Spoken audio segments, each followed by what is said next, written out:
آج کی ویڈیو میں ہم ڈسکس کریں گے modern drama A Doll's House by Henrik Ibsen. اس میں ہم پڑھیں گے رائٹر کا introduction, setting, title, significance, characters, symbols, themes اور سمری۔ سب سے پہلے ہم ڈسکس کریں گے رائٹر کا انٹروڈکشن۔ ہینرک ابسن 1828 میں پیدا ہوئے اور 1906 میں ان کی ڈیتھ ہوئی۔ وہ ناروے کے فیمس ڈراماٹسٹ تھے اور انہیں ماڈرن ڈراما کا فاؤنڈر بھی سمجھا جاتا ہے۔ ان کے ڈراماز میں ریئلزم دکھایا گیا ہے۔ وہ اپنے کام کے حقیقت پسندی کے ذریعے معاشرتی مسائل، خاص طور پر عورتوں کی آزادی، میرج لائف کے مسائل اور معاشرتی منافعت کو ظاہر کرتے تھے۔ ان کا فیمس ڈرامہ آ ڈولز ہاؤس پہلی بار 1879 میں پرفارم کیا گیا۔ اس ڈرامے نے اس وقت کے معاشرے میں بحث پیدا کی کیونکہ اس میں عورت کے روایتی کردار اور شادی کے نظام پر سوال اٹھائے گئے تھے۔ Setting of the drama. اس ڈراما کی سٹوری 19th سینچری کے ناروے میں ایک مڈل کلاس گھر میں پیش آتی ہے۔ پورا ڈرامہ زیادہ تر ہیلمر فیملی کے گھر کے کمرے میں ہوتا ہے۔ گھر بظاہر خوشحال اور خوش نظر آتا ہے، لیکن اندر سے مسائل، راز اور جذباتی کشمکش موجود ہے۔ گھر کی محدود جگہ اس بات کا سمبل ہے کہ اس دور میں عورتوں کی زندگی بھی محدود تھی۔ Title, significance of the drama. اس ٹائٹل کا تعلق پروٹیگنسٹ نورا ہیلمر سے ہے۔ نورا کو اس کا شوہر ایک حقیقی انسان اور برابر کی ساتھی کی بجائے ایک گڑیا کی طرح سمجھتا ہے۔ وہ خوبصورت، فرمانبردار اور تفریح کا ذریعہ سمجھی جاتی ہے، لیکن اسے اپنی مرضی سے فیصلہ کرنے کی آزادی نہیں ہوتی۔ آ ڈولز ہاؤس اس ظاہری خوشی اور جھوٹی کامل زندگی کا سمبل ہے جس کے اندر مسائل چھپے ہوتے ہیں۔ Characters of the drama. پہلا کریکٹر ہے نورا ہیلمر۔ یہ ڈرامہ کی پروٹیگنسٹ ہے۔ شروع میں وہ خوش مزاج اور معصوم عورت نظر آتی ہے، لیکن آخر میں اسے اپنی اصل شناخت کا احساس ہوتا ہے۔ اس نے اپنے شوہر کی جان بچانے کے لیے خفیہ طور پر قرض لیا جو اس کی قربانی اور بہادری کو ظاہر کرتا ہے۔ آخر میں وہ اپنی آزادی اور خود شناسی کے لیے گھر چھوڑنے کا فیصلہ کرتی ہے۔ سیکنڈ کریکٹر ہے ٹورولڈ ہیلمر۔ نورا کا شوہر ہے۔ وہ روایتی مردانہ سوچ کی نمائندگی کرتا ہے۔ وہ اپنی عزت اور معاشرتی مقام کو نورا کے جذبات سے زیادہ اہمیت دیتا ہے۔ اس کا کریکٹر شادی میں عدم مساوات کو ظاہر کرتا ہے۔ تھرڈ کریکٹر ہے نیلس کروکسٹن۔ بینک کا ملازم ہے۔ وہ نورا کے راز کو ظاہر کرنے کی دھمکی دیتا ہے۔ شروع میں منفی کردار لگتا ہے، لیکن بعد میں اس کی انسانی پہلو سامنے آتے ہیں۔ فورتھ کریکٹر ہے مسز کرسٹین لنڈے۔ نورا کی پرانی دوست ہے۔ وہ ایک پریکٹیکل اور انڈیپینڈنٹ عورت کو ریپرزینٹ کرتی ہے۔ اس کا کریکٹر عورت کی جدوجہد اور حقیقت پسندانہ زندگی کو ظاہر کرتا ہے۔ لاسٹ کریکٹر ہے ڈاکٹر رینک۔ ہیلمر فیملی کا دوست ہے۔ وہ تنہائی اور اندرونی تکلیف کا سمبل ہے۔ Summary of the story. A Doll's House Henrik Ibsen کا ایک فیمس ڈرامہ ہے جو ایک عورت نورا ہیلمر کی زندگی، اس کی شادی، قربانی، راز اور آئیڈینٹی کی تلاش کی کہانی بیان کرتا ہے۔ اس ڈرامہ کے 3 ایکٹ ہیں۔ پہلا ایکٹ کہانی کرسمس کے موقع سے شروع ہوتی ہے۔ نورا ہیلمر اپنے گھر واپس آتی ہے۔ وہ خوش نظر آ رہی ہے کیونکہ اس کے شوہر ٹورولڈ ہیلمر کو بینک میں ایک اعلیٰ عہدہ ملنے والا ہے۔ نورا خوش ہے کہ ان کی مالی مشکلات ختم ہو جائیں گی۔ ٹورولڈ نورا کو پیار سے مختلف ناموں سے پکارتا ہے، جیسے لٹل سپیرو اور لٹل سکویل، لیکن اس کے انداز سے ظاہر ہوتا ہے کہ وہ نورا کو ایک برابری کے ساتھی کے بجائے ایک معصوم اور قابو میں رہنے والی عورت سمجھتا ہے۔ نورا چھپ کر میکرون کھاتی ہے کیونکہ ٹورولڈ اسے مٹھائی کھانے سے منع کرتا ہے۔ یہ اس کی چھوٹی سی بغاوت کا سمبل ہے۔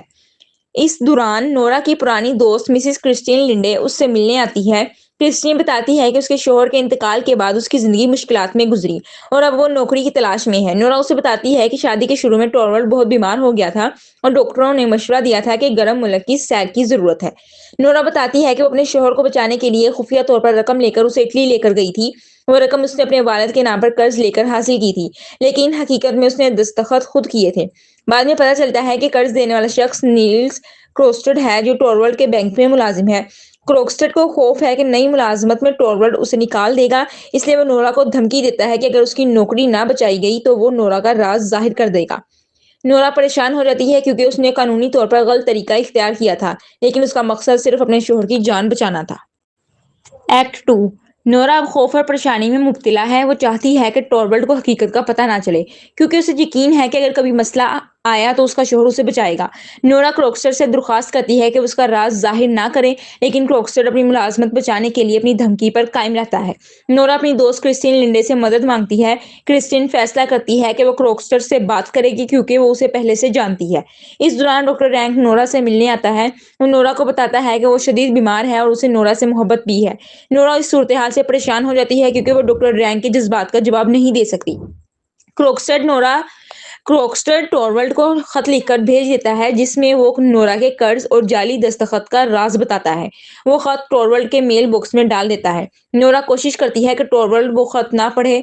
وہ اسے ٹرنٹیلا ڈانس کی تیاری میں مصروف رکھتی ہے تاکہ وقت مل سکے۔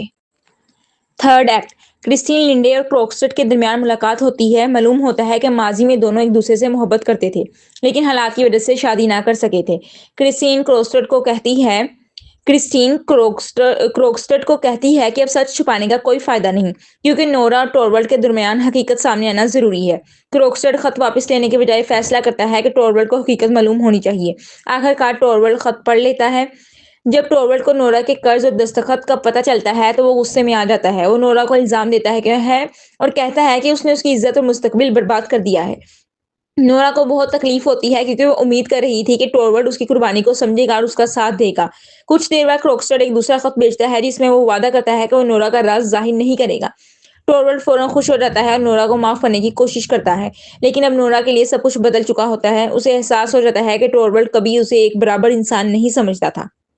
نورا ٹورولڈ سے کہتی ہے کہ اس نے پوری زندگی پہلے اپنے والد اور پھر اپنے شوہر کی مرضی کے مطابق گزاری۔ اسے کبھی اپنی شخصیت بنانے اور خود فیصلہ کرنے کا موقع نہیں ملا۔ وہ کہتی ہے کہ وہ پہلے خود کو سمجھنا چاہتی ہے اور ایک انسان کے طور پر اپنی شناخت حاصل کرنا چاہتی ہے۔ نورا اپنے شوہر اور بچوں کو چھوڑ کر گھر سے جانے کا فیصلہ کرتی ہے۔ ڈرامہ کے آخر میں نورا دروازہ زور سے بند کر کے چلی جاتی ہے۔ یہ دروازہ بند ہونے کی آواز اس کی پرانی زندگی کے خاتمے اور انڈیپینڈنس کا سمبل ہے۔ Themes of the drama. پہلا تھیم ہے وومنز فریڈم اینڈ انڈیپینڈنس۔ ڈرامے کا سب سے اہم ٹاپک عورت کی آزادی اور اپنی آئیڈینٹی حاصل کرنے کی کوشش ہے۔ سیکنڈ تھیم ہے marriage and gender roles. Ibsen دکھاتے ہیں کہ کس طرح روایتی شادی میں عورت کو کمزور اور فرمانبردار سمجھا جاتا ہے۔ تھرڈ تھیم ہے انڈیویجول آئیڈینٹی۔ نورا کا سفر ایک ایسی عورت کا سفر ہے جو صرف بیوی اور ماں کے کردار سے آگے بڑھ کر اپنی ذات کو پہچانتی ہے۔ فورتھ تھیم ہے اپیئرنس ورسز ریئلٹی۔ ہیلمر فیملی باہر سے خوش نظر آتی ہے لیکن اندر بہت سے راز اور مسائل موجود ہیں۔ ففتھ تھیم ہے سیکریفائس اینڈ لو۔ ڈرامہ یہ سوال اٹھاتا ہے کہ کیا ایسی محبت حقیقی ہے جس میں ایک شخص اپنی شناخت کھو دے۔ سکسth تھیم ہے سوشل ریپوٹیشن۔ سکسth تھیم ہے سوشل ریپوٹیشن۔ ٹورولڈ لوگوں کی رائے اور عزت کو حقیقی جذبات سے زیادہ اہمیت دیتا ہے۔ لاسٹ تھیم ہے فریڈم اینڈ رسپانسبلٹی۔ ابسن دکھاتے ہیں کہ حقیقی آزادی حاصل کرنے کے لیے انسان کو ذمہ داری اور ہمت کا مظاہرہ کرنا پڑتا ہے۔ Symbols of the drama. A Doll's House۔ یہ نورا کی زندگی کا سمبل ہے جہاں اسے ایک انسان کے بجائے ایک خوبصورت چیز سمجھا جاتا ہے۔ سیکنڈ سمبل ہے کرسمس ٹری۔ یہ خوشی اور ظاہری خوبصورتی کا سمبل ہے۔ جیسے جیسے نورا کے مسائل بڑھتے ہیں درخت کی حالت بھی بدلتی ہے۔ تھرڈ سمبل ہے میکرون۔ یہ نورا کی چھوٹی چھوٹی بغاوت کا سمبل ہے کیونکہ وہ اپنے شوہر کے حکم کے خلاف انہیں کھاتی ہے۔ فورتھ سمبل ہے دی ڈور۔ ڈرامے کے آخر میں نورا کا دروازہ بند کر کے جانا اس کی پرانی زندگی کو چھوڑنے اور آزادی حاصل کرنے کا سمبل ہے۔ لاسٹ سمبل ہے ٹرنٹیلا ڈانس۔ یہ نورا کے خوف، پریشانی اور اندرونی کشمکش کو ظاہر کرتا ہے۔